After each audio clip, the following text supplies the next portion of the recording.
Hi friends, good morning ಸ್ನೇಹಿತರೆ. ಇವತ್ತು ನಾನು ರಾಜಶೇಖರ್ ಪಾಟೀಲ್ ಅವ್ರ ಜೊತೆಗಿದ್ದೀನಿ. ಸೊ ಇದು ಫ್ಲೈಟಲ್ಲಿ ನಾವು ಅರೌಂಡ್ 10,000 ಮೀಟರ್ಸ್ ಮೇಲೆ, ಅಂದರೆ ಅರೌಂಡ್ 10 ಕಿಲೋಮೀಟರ್ ಮೇಲೆ ಇದ್ದೀವಿ. ನಾವು ಡಿಸ್ಕಸ್ ಮಾಡ್ತಾ ಇದ್ವಿ ಕಾಲ್ ಸೆಲ್ ಅಂದರೆ ಏನು, ಫುಡ್ ಸೆಲ್ ಅಂತ ಮಾತಾಡ್ತಾ ಇದ್ವಿ. ರಾಜ್ ಸರ್, ನಮ್ಮ ಡಿಸ್ಕಷನ್ ಪ್ರಕಾರ ಕಾಲ್ ಸೆಲ್ ಅಂದರೆ ಏನು ಅಂತ ಮಾಡ್ಬೋದು, ಈ ಫ್ಲೈಟಲ್ಲಿ ಕುತ್ಕೊಂಡು ಏನಂತ ಮಾಡ್ಬೋದು. ನನಗೆ ಇನ್ನೊಂದು ಪ್ರಶ್ನೆ ಇದೆ. ಈ ಫ್ಲೈಟ್ ಈಗ 10 ಕಿಲೋಮೀಟರ್ ಮೇಲಿದೆ ಭೂಮಿಯಿಂದ. ಕರೆಕ್ಟ್.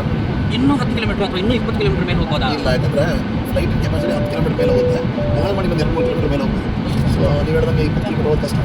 ಈ ಪಾಯಿಂಟ್ನ ನಾವು ನಮ್ಮ ಮಾರ್ಕೆಟ್ ಅಂದರೆ ಸ್ಟಾಕ್ ಮಾರ್ಕೆಟ್ಗೆ ಏನಾದರೂ ಹೋಲಿಸ್ಬೋದಾ? ಈ ಥರ ಮಾಡ್ಬೋದು ಅನ್ಸುತ್ತೆ. 20 ಕಿಲೋಮೀಟರ್ ಮೇಲೆ ಹೋಗಲ್ಲ ಅಂದರೆ 20 ಕಿಲೋಮೀಟರ್ ಮೇಲೆ ಹೋಗೋದು ಕಾಲ್ ಸೆಲ್ ಕೊಡ್ಬೋದಲ್ಲ. ಪೂರ್ತಿ ಮೇಲೆ ಹೋಗಿ ಹೌದು. ಹೋಗಲ್ಲ ಅಂತ ಹೇಳಿಲ್ಲ, ಅಲ್ಲಿಂದ ಹೇಳ್ಬೋದು. ಅರೆ ವಾ, super. Thank you so much. Thank you. Friends, thank you so much. We are flying in the sky. So call cell ಅಂತಂದ್ರೆ ಅರ್ಥ ಅಲ್ಲಿಗೆ ಹೋಗಲ್ಲ ಅಂತೇಳಿ ಪ್ರೀಮಿಯಮ್ನ ಇಸ್ಕೊಂಡ್ಬರ್ತಕ್ಕಂಥದ್ದು ಕಾಲ್ ಸೆಲ್. ಎಸ್, ಇನ್ವೆಸ್ಟ್ಮೆಂಟ್ ಸ್ವಲ್ಪ ಜಾಸ್ತಿ ಆಗುತ್ತೆ, ಬಟ್ ದಟ್ಸ್ ಓಕೆ. ಅಲ್ಲಿಗೆ ಹೋಗಲಿಲ್ಲ ಅಂದರೆ ಆ ಪ್ರೀಮಿಯಮ್ ನಮ್ಮದೇ ಆಗಿರುತ್ತೆ. Thank you so much. Thank you Raj sir.